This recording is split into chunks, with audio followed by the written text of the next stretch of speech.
Hi everyone. Thanks Jenny for this cool shirt.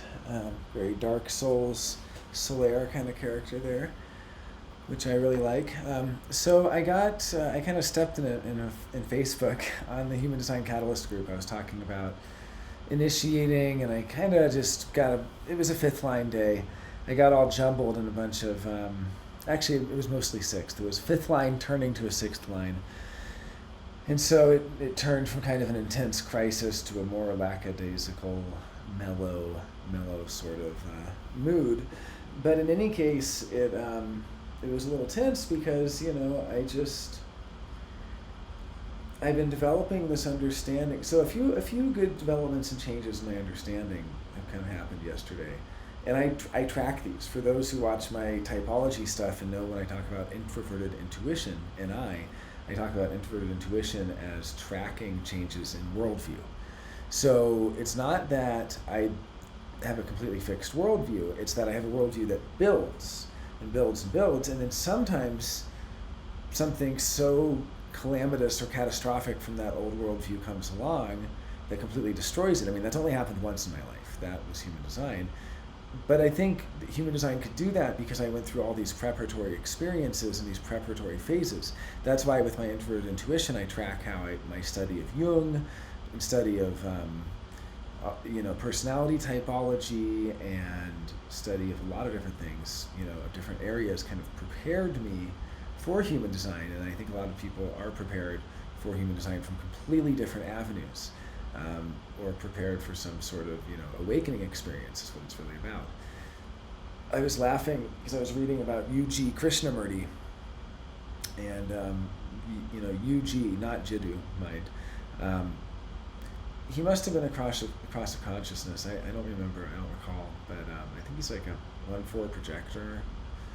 But he sure seemed like a cross of consciousness. He might not be, but in any case, it sure seemed like it, because when he was describing what brought him to his awakening, it was question after question after question, and each question wouldn't have an answer necessarily. It would just lead to a new question, which eradicates the old questions until finally a question comes that's so profound that the only answer is silence.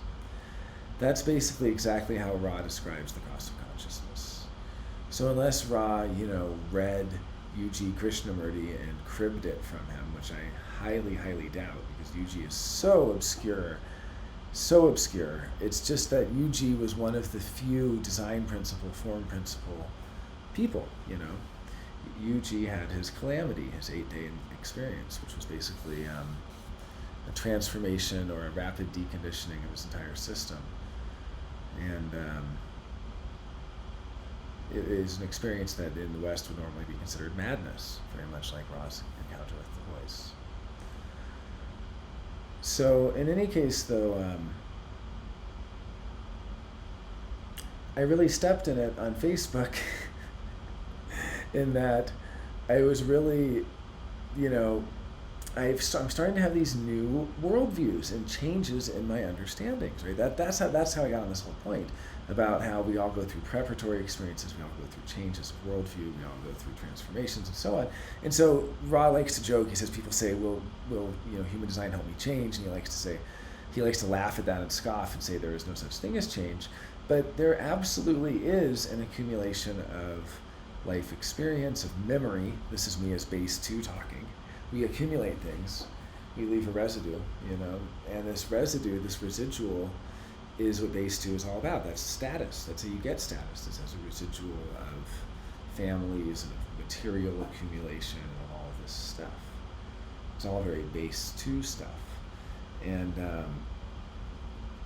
I guess I'm just saying, we do, when Ra says we don't really change, it's true. It's kind of like Pascal's wager, where he says you don't really have a choice. You just have to, or you do have a choice, but you can only really choose to obey or not. Okay, that's paraphrasing. So the two realizations have been, one, that this was I had years ago, and it's been burgeoning up again and again and again. It's not a completely new realization, but this is kind of one of the ones that I've returned to or has come up again, and now I actually understand it, is the reluctance to act. It's like the reluctance to take action. Now, I'm sure there's going to be people that say that their problem is that they're not responding, meaning they're shut off from any action altogether. But I'm going to put forth that there's three distinct phases. There's people who have atrophied sacral. They are shut off from action. It's like you throw them the ball and it's like, boom, it just bounces off of them. Then there's people that don't have atrophied sacral, but they're initiating all the time. They're just building resistance all the time. Oftentimes manifesting generators. They have tons of energy, or split definition generators, between the throat and they have tons of energy, and they want to do things all the time, and they want to initiate all the time, but it's just building tons of resistance. And and they are building, and I guess I don't even know if they really want to. They're just doing it. They're just initiating. So then I thought, okay, so there's all of this, and I've likened, what it feels like to, initiate is like being incontinent, not being able to hold your bowels. I've kind of made that comparison. So, we have this feeling of just having to get it out, having to initiate, having to get it out, having to close the loop, got to block the person so I don't have to deal with them potentially. This is initiating in a nutshell. Got to quit the job so I don't have to keep dealing with it. The generator is trying to get out of having to deal with it, but having to deal with it is what we're here for. And if we're not liking dealing with it, we're dealing with the wrong stuff.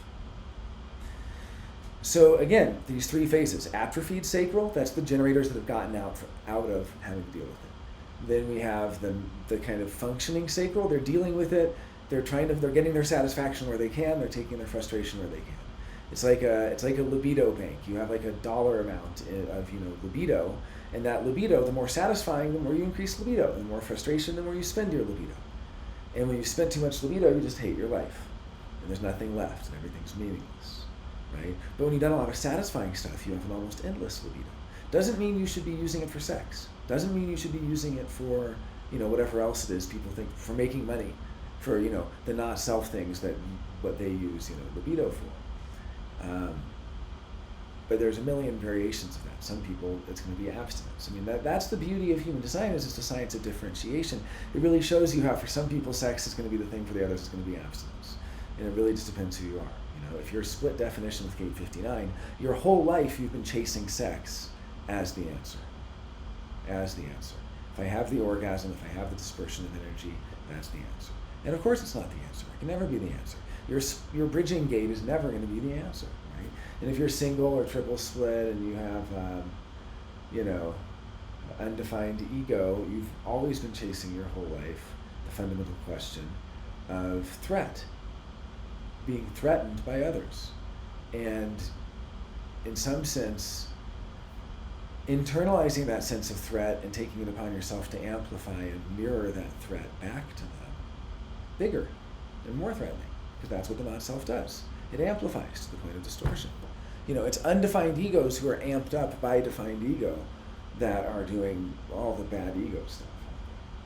But they're both complicit because it's the defined egos who amp them up. Okay, anyway, that's the end of my little soapbox there.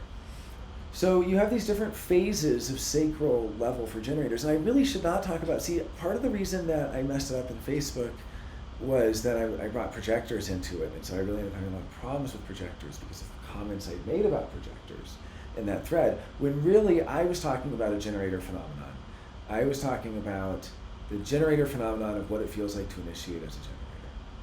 And I don't know what it feels like to initiate as a projector. But in any case, to initiate as a generator, what it feels like is having this pressure that builds up that makes you have to do something or act, or you think, I have, for me I have gate 45, so I have to tell them.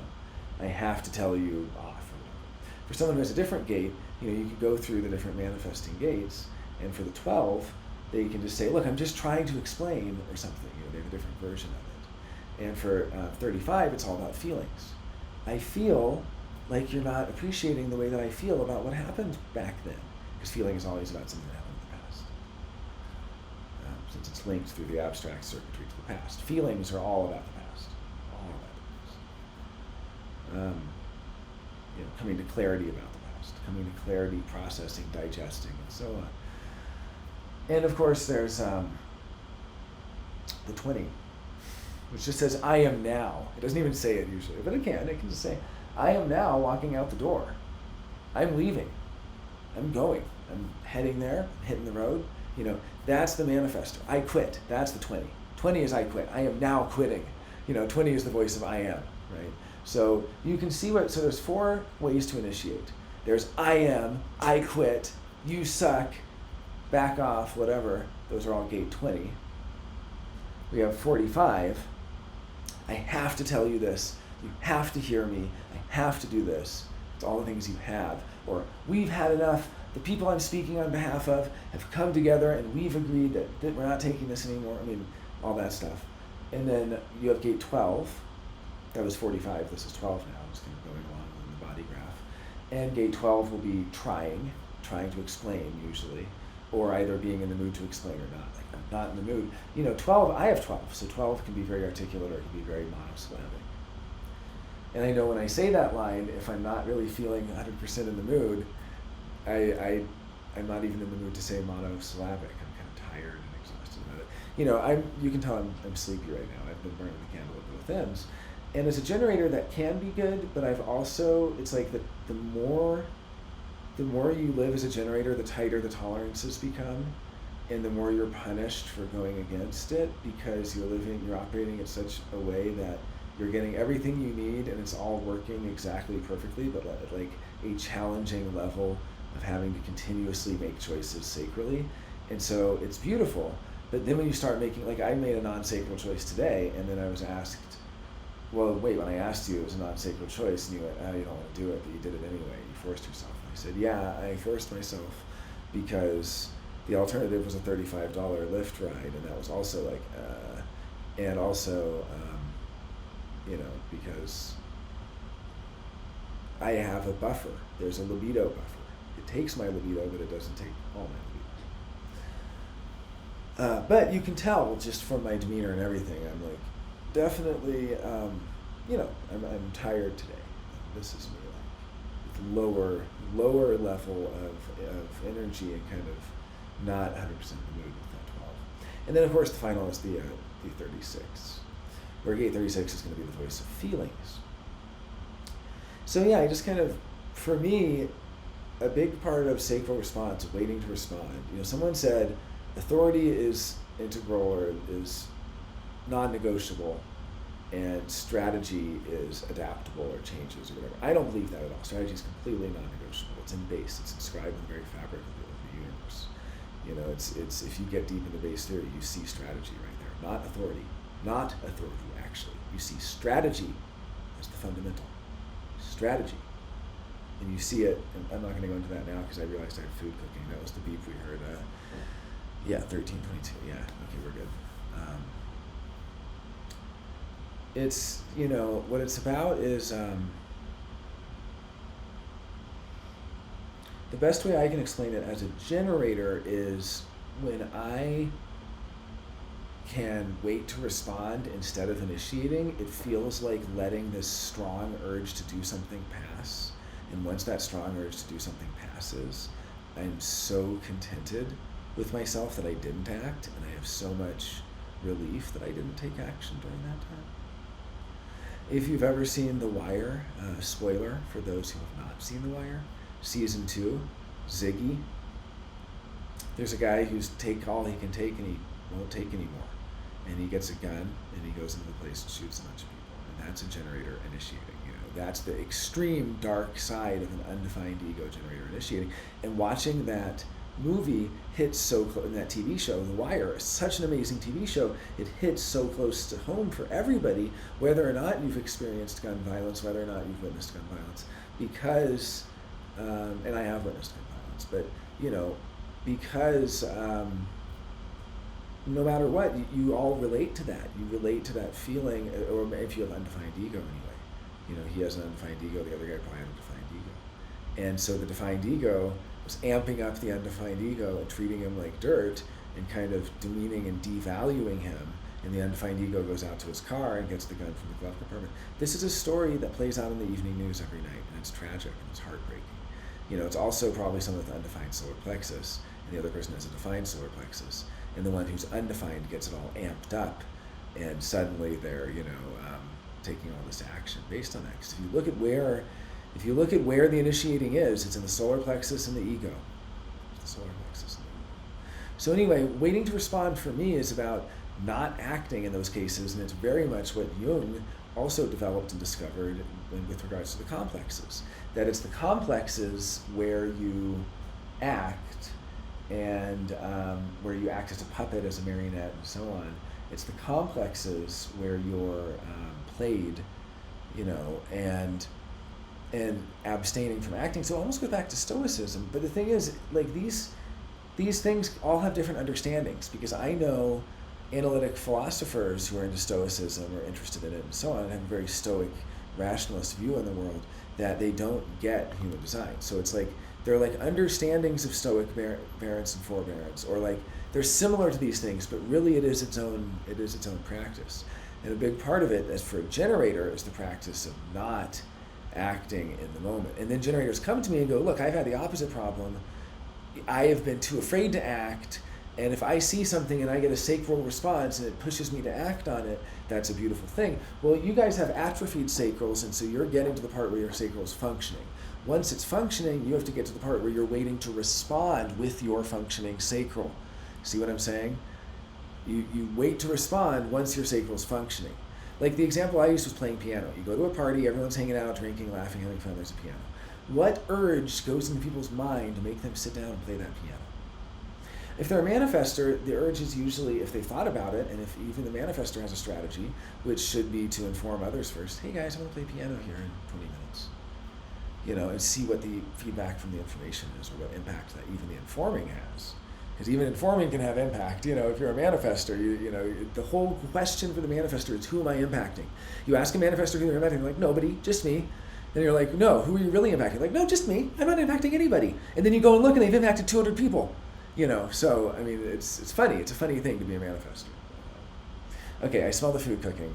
Damn, I just started getting excited about this one too. I've been kind of in the doldrums a little bit about it. So anyway, don't let my mood today be any deterrent for anybody from commenting, questioning, talking about what it is to wait to respond for you as a generator, or if you're not a generator, what it's like following your strategy, in particular with regards to aligning yourself to the movement and sequence of events that's going on around you. Because even a manifestor aligns themselves to that in some sense so they can change it, right? So they can change it. The alignment for the manifestor is around the informing, and the informing is making room for them to change it without building resistance.